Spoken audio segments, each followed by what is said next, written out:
Welcome to The Explainer. Today, we're diving straight into a huge topic, the new, unwritten rules of global conflict.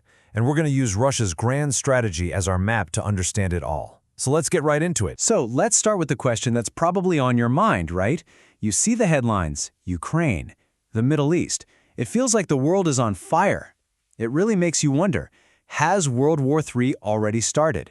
Well, it's a complicated question, and the answer, it really depends on who you ask. Okay, so you've got two main camps on this. On one side, you have analysts saying, whoa, hold on a second. They argue that a real, conventional world war, with today's weapons, it would be so much more devastating. Today's chaos would look like the good old days. But then there's another point of view that's gaining ground. It says, yes, this is a world war. It just doesn't look like the ones we've read about in history books. This is a war fought with strategic attrition, with covert ops across all these interconnected fronts.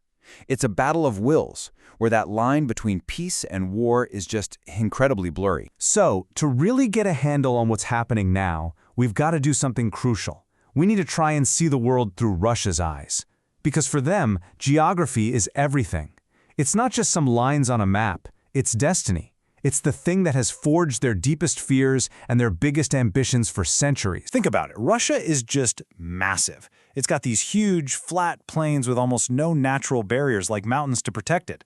That has made it, historically, super vulnerable to invasion. And it stretches across 11 time zones. Just imagine trying to keep a place that big unified and under control. On top of that, for hundreds of years, they've been on this desperate search for warm water ports. Ports that don't freeze over so they can have year-round access to the sea. All of this whole geographic reality has baked in this national mindset that's absolutely fixated on security, on having strong central control, and this constant nagging fear of being surrounded by enemies. And look, this isn't just some vague historical feeling. No, it's written down, black and white, in their most important strategic documents. This quote right here, from their latest national security strategy.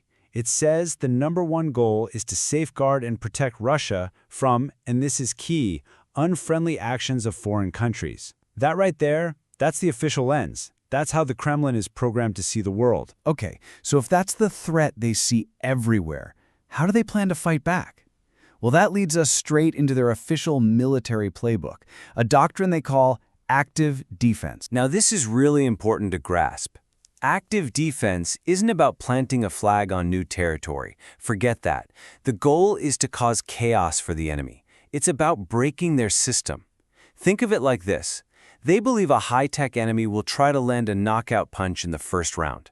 Active defense is all about making sure that punch never lands, by crippling their opponent's ability and, just as critically, their will to keep fighting. And this is fascinating. We're getting a direct look inside their strategic brain here. This diagram, straight from Russian military thinking, shows how they see conflict escalating. It's like a ladder. It starts with just military danger. Then it climbs to a military threat where things get real. And from there, it can go to a local war, a regional war, and then the big one, a large-scale war.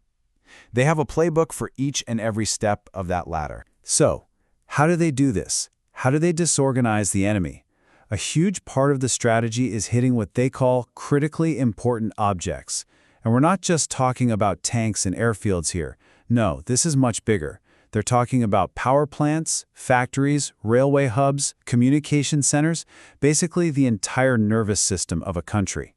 The idea is to destroy these things to cripple not just the military, but the entire society's ability and will to fight back. And this visualizes the exact nightmare scenario their entire strategy is built to stop.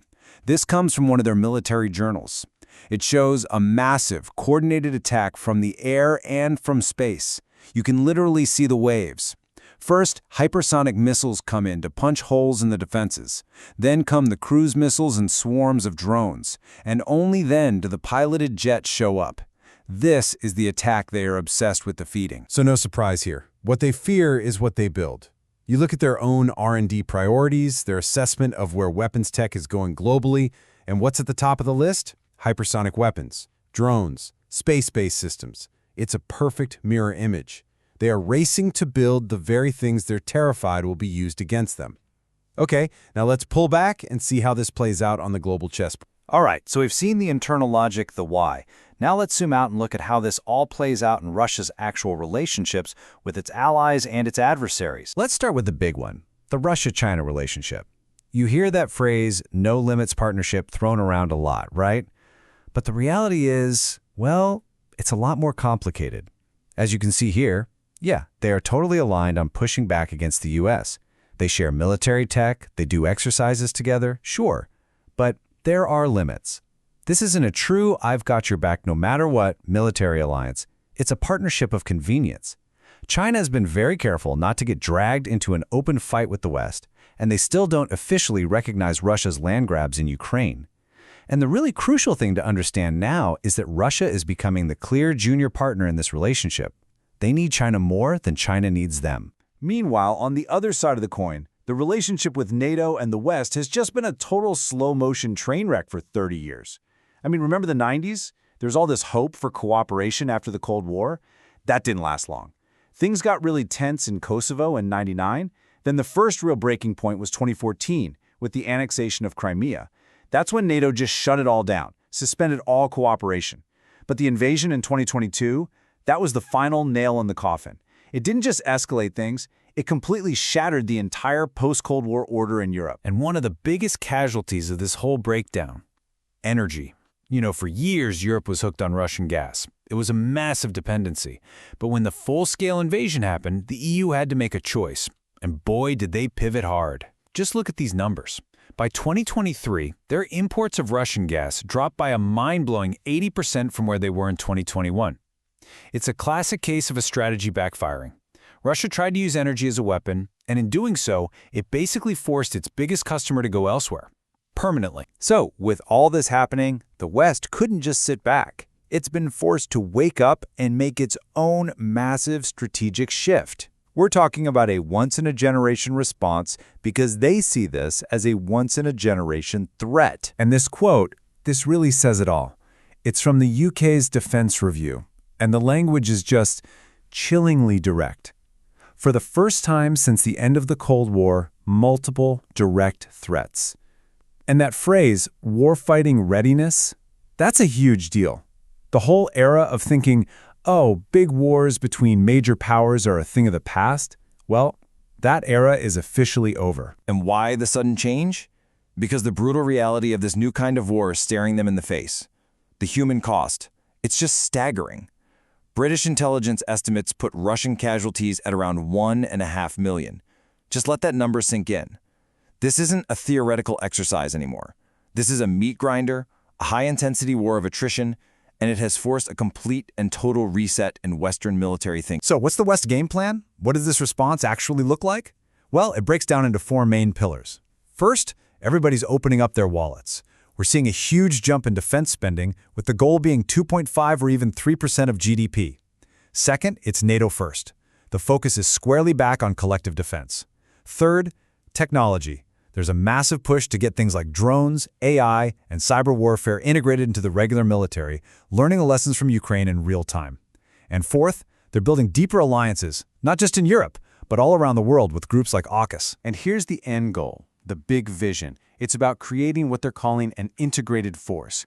It's this idea of blending the old-school heavy metal, your tanks, your ships, your jets, with the new stuff. We're talking digital soldiers, AI battle managers, and swarms of autonomous drones. The whole point is to build a military that can fight and, more importantly, win in this crazy new high-tech world. So there you have it. From Russia's playbook of active defense to the West's scramble to build this new integrated force, the rules of the game are being rewritten right before our eyes. This new era is all about hybrid warfare, about grinding down your opponent, and about a flat-out race for technological dominance. The stakes, as we've seen, are unbelievably high, which really leaves us with just one crucial question. In this new, dangerous game, who's going to adapt the fastest?